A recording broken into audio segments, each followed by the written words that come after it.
Seen his birth and his death many times, he says, and pays random visits to all the events in between. And the trips aren't necessarily fun. Unstuck in Time is Billy Pilgrim's status in the novel Slaughterhouse-Five, but it's also Kurt Vonnegut's status as the writer. I'd say you and I are about equally unstuck in time.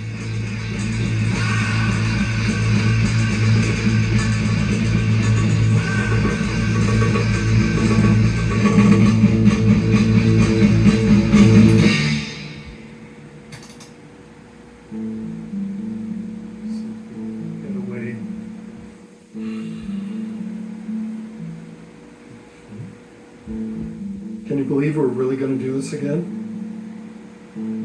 What is this, the fourth? Fifth time? I think fifth. I know the first interview was in 2014.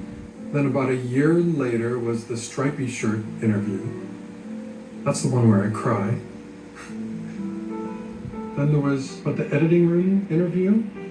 Then the light blue shirt, I think was 2017. Every time I thought it was going to be the last time.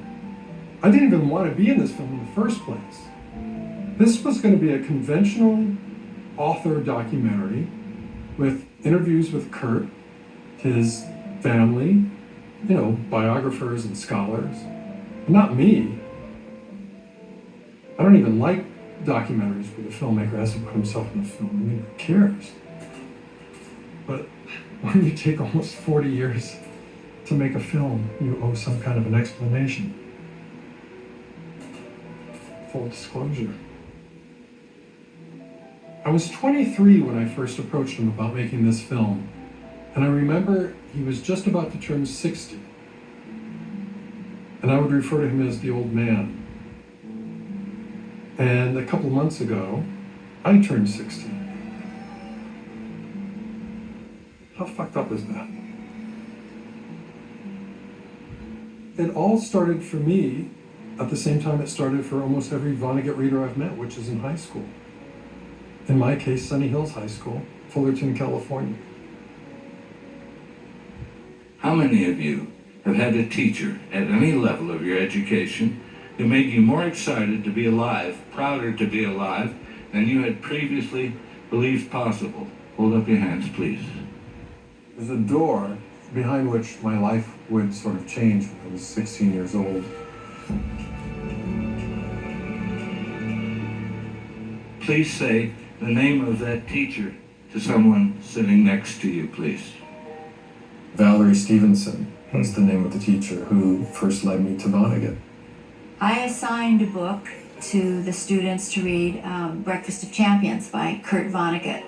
This is the actual copy that I read. Looking back now, as an educator of many years, I'm just sort of horrified that I did it. It's a pretty edgy book and iconoclastic. To give an idea of the maturity of my illustrations for this book, here is my picture of an asphalt. Questioning authority. Teachers of children in the United States of America wrote this date on blackboards again and again and asked the children to memorize it with pride and joy. 1492. The teachers told the children that this was when their continent was discovered by human beings. Actually, millions of human beings were already living full and imaginative lives on the continent in 1492. That was simply the year in which sea pirates began to cheat and rob and kill them. What high school kid isn't going to gobble this up and say, I've found my author? Nothing was the same after that.